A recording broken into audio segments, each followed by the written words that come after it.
और यूक्रेनी सैनिकों को ट्रेनिंग देगा Spain.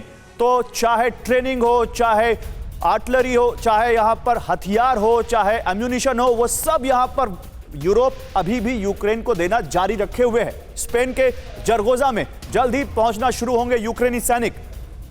Battle tanks, missile system, military medicine की ट्रेनिंग दी जाएगी। यूक्रेनी सैनिकों को माइंस को हटाने की ट्रेनिंग दी जाएगी और यूक्रेनी सैनिकों को ऐसी ही ट्रेनिंग अमेरिका और ब्रिटेन ने भी दी है और अभी भी कई हजार सैनिक ब्रिटेन में यूक्रेन के ट्रेनिंग ले रहे हैं, वॉर लड़ने की स्पेशलाइज्ड ट्रेनिंग ले रहे हैं, जिनका इस्तेमाल आने वाले दिनों में हो सकता है। आइए अब स्पेन में भी यूक्रेन की आर्मी को ट्रेनिंग मिलेगी, इससे जुड़ी आपको और जानकारी देते हैं। स्पेनिश अखबार है एल मुंडो, उसने मिलिट्री सोर्सेज से यह बड़ा दावा किया है। यूक्रेनी राजदूत और स्पेनिश रक्षा मंत्री के बीच मीटिंग में यह फैसला किया गया। बैटल टैंक, मिसाइल सिस्टम, इनके छोटे बच्चे रहते हुए भी ये हर महीने 50,000 कमाती हैं। घर से ही कैंडल मेकिंग बिजनेस करती हैं।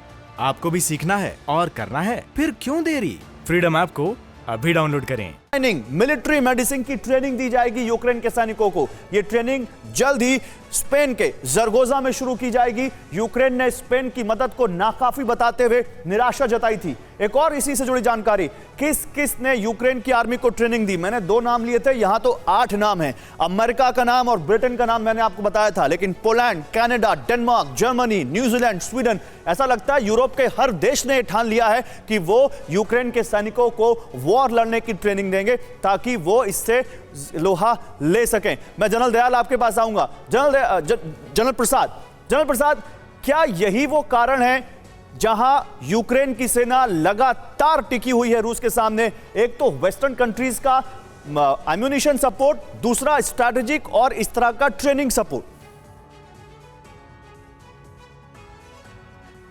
जी, ये बहुत अच्छी खबर आप सुना रहे हैं। सब यूरोपियन कंट्रीज दिन पे दिन यूक्रेन की लड़ाई में खिंची चली जा रही हैं, चाहे ट्रेनिंग दे रही हो, चाहे हथियार दे रही हो, चाहे कोई एम्यूनिशन दे रही हो। और रशियन फोर्सेस उनको अंदर आने की काफ़ी इजाज़त दे रहे हैं एक तरीके से, और उनको घेर रहे हैं। अब इससे क्या माने, अगर आप इसको मैक्रो लेवल में देखें, वर्ल्ड लॉजिस्टिक्स और वर्ल्ड जियोपॉलिटिक्स में देखें, तो ये समय आने वाला है कुछ ही दिनों में, in a very short while every European country would have supported the Ukraine war. उसके बाद जब सर्दियां आएंगी, सर्दी दूर नहीं है अब यूरोप के अंदर, अगले महीने से सर्दी बढ़ जाएगी। उसके बाद देखिएगा क्या हालात होते हैं। जो व्यक्ति, जो देश यूक्रेन को सपोर्ट कर रहा है, उसके ऊपर रशिया अगले 1 महीने के अंदर बहुत ज्यादा भारी पड़ेगा। चाहे स्पेन हो, चाहे पोलैंड हो, चाहे फ्रांस हो, चाहे जर्मनी हो, चाहे इंग्लैंड हो। अब इन सब की अगर गैस और तेल बंद कर दिया, हालांकि ये लोग उसका ऑल्टरनेटिव लगा रहे हैं, लकड़ी इकट्ठी करके आग जलाने की सोच रहे हैं, लेकिन जब सर्दियां आएंगी और पूरा सर्दियों का जो हीटिंग सिस्टम है यूरोप के अंदर वो गैस से चलता है, अगर गैस नहीं होगी तो ये ठंड में मर जाएंगे।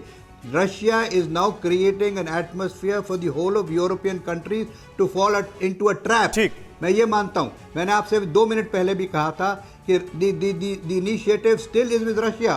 Russia is going to manipulate the way he wants to manipulate. Okay. चाहे वो इकोनॉमिक एरिना में मैनिपुलेट कर रहा है, चाहे वो मिलिट्री बैटलफील्ड पर उसको खींच रहा है। I still believe that there is a lot of thinking going on in Russia, and Russia finally is going to have the whole of Europe on its knees. आपने बहुत बड़ी बात कही है और इस पर आगे बात करेंगे सर कि रशिया जब चाहे तब यूक्रेन को अपने घुटनों पर ला सकता है गैस और एनर्जी सप्लाईज को लेकर। मेरे सहयोगी विपिन जो इस वक्त ताइपे में हैं, वो कुछ दिन पहले यूक्रेन में भी थे और यूक्रेन के कई शहरों से इन्होंने रिपोर्टिंग की थी। क्या विपिन उस वक्त आपको लगा था कि आज जो खबरें आ रही हैं कि यूक्रेन की आर्मी रूस की आर्मी को पीछे धकेल रही है, उस वक्त हालात कुछ और थे? आज ये जब हालात हैं तो क्या जो आपने वहां पर सेंस किया, क्या ये माने कि ये वॉर अभी और न केवल लंबी खिंचेगी बल्कि अभी इसमें और भी ज्यादा टर्न्स हम देखेंगे? बिल्कुल, जो आप कह रहे हैं गौरव, इस बात से कोई इनकार नहीं कर सकता, क्योंकि मुझे याद है कि जब मैं कीव में मौजूद था तो कीव से 40 किलोमीटर एक शहर था जहां तक रशिया की आर्मी आ गई थी, लेकिन यूक्रेनी सैनिकों ने बहुत ही बहादुरी से उनका मुकाबला किया, जिसके चलते रशियन को वापस जाना पड़ा। खार्किव की आप बात कर रहे हैं, इज्यूम की बात कर रहे हैं।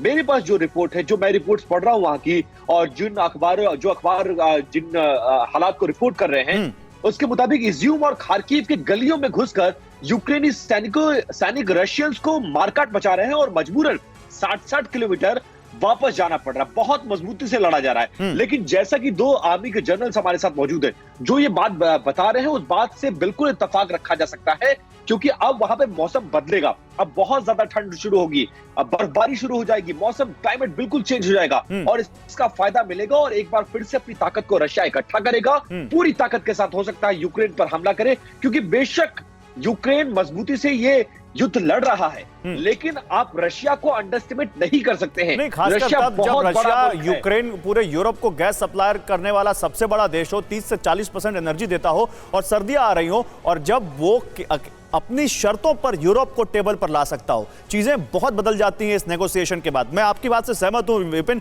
इनके छोटे बच्चे रहते हुए भी ये हर महीने 50,000 कमाती हैं। घर से ही कैंडल मेकिंग बिजनेस करती हैं। आपको भी सीखना है और करना है, फिर क्यों देरी? फ्रीडम ऐप को अभी डाउनलोड करें।